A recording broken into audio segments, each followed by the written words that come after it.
Hello, this is Mark Wildman of Wildman Athletica, and today we're going to continue with our start-stop series.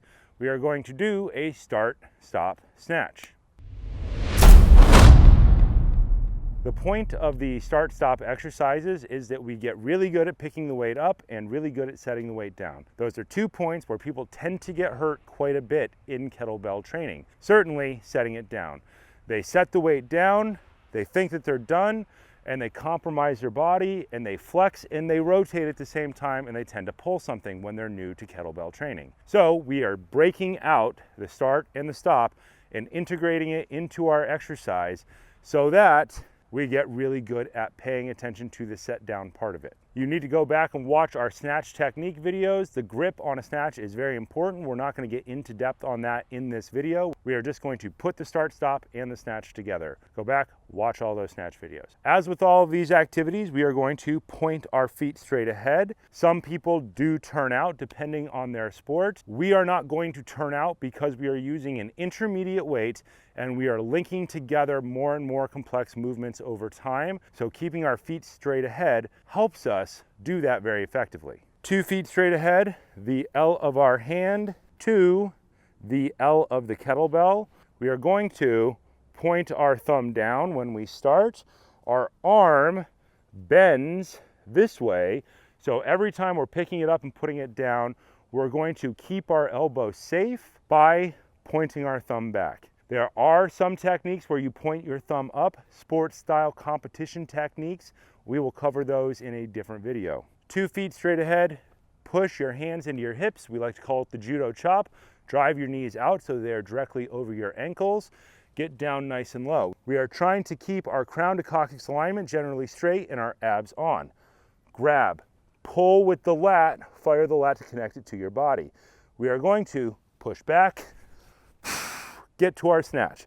A snatch is a clean and press where you skip the middle. Now, push the weight back, set it down to stop.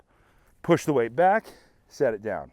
Start, snatch, push back, stop. Start, snatch, push back, stop.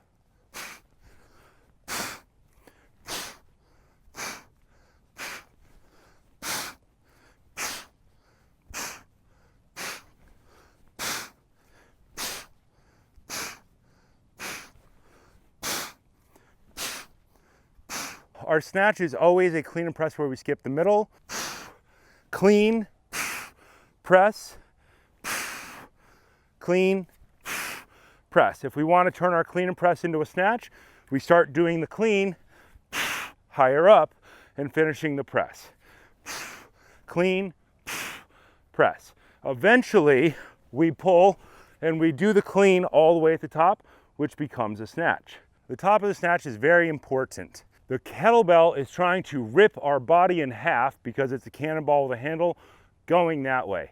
We are using this whole chain of our body from this hand down across into this leg is obviously supporting it, to stop.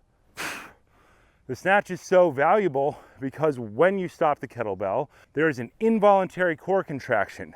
Your core is a box, 2 sides, front and back, top and bottom. When the top and bottom fire in a snatch, and the diaphragm presses up into the heart, essentially causing the heart to become more flexible. There's a whole book on that topic. I believe it's called Kettlebell Viking Conditioning by Kenneth J. It came out in 2007, 2008 maybe. Talks a lot about that topic. So snatches have a very good effect on the body, and they very much affect your VO2 max. So they are an excellent athletic preparation activity. The start and stop version is a slower version that causes us to slow down and exhale at certain points to force even more core contraction. You will get less reps per minute, but they will be much harder. Consider this a separate exercise to normal competition or Secret Service snatch test snatch training. We are going to demonstrate it on the other side. We are firing this lat to connect it to our body, even starting from the bottom. We start with the hike back, connect with the lat. As we pull up, that lat is stabilizing. When we come up, drive this rib cage down. If the rib cage lifts up and your glutes are off, then your back is probably going to hurt. Squeeze your glutes, push your rib cage down in order to fire the abs. That's the important part. If your abs are not on and your glutes are not squeezed, your back's probably gonna hurt. Not gonna feel great.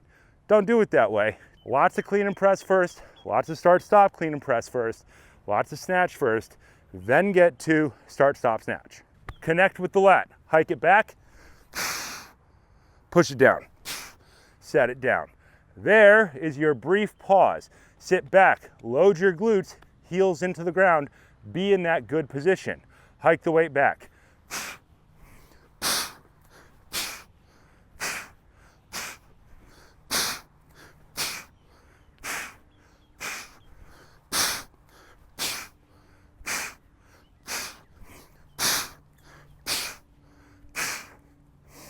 The point of doing all of these variations of all of these activities is, right now, people have a limited number of weights. If you had access to heavier and heavier weights, then you could just stay with your basic 6 and keep your complexity the same and go up in weight. Because people have less access to heavier weights right now, they're less available to buy, they're not shipping as fast, you can't go to gyms and get even heavier ones. We have to add complexity to continue to get more athletic benefit out of the weights we already have. Plug this into your volume training and your density training. This is going to be more annoying because each rep takes a longer period of time than a pure snatch alone because of the start and the stop. So you're gonna end up with less break inside of the minute. You could do this as an EMOM. If you don't know what that means, watch our nerd math videos. Or you could treat this more like a clean and press or a squat and give it a fixed break period, probably 1 minute. So do left hand, do right hand, set it down inside of a minute in EMOM, or give yourself a fixed break period. Volume cycle is the way to go for this training.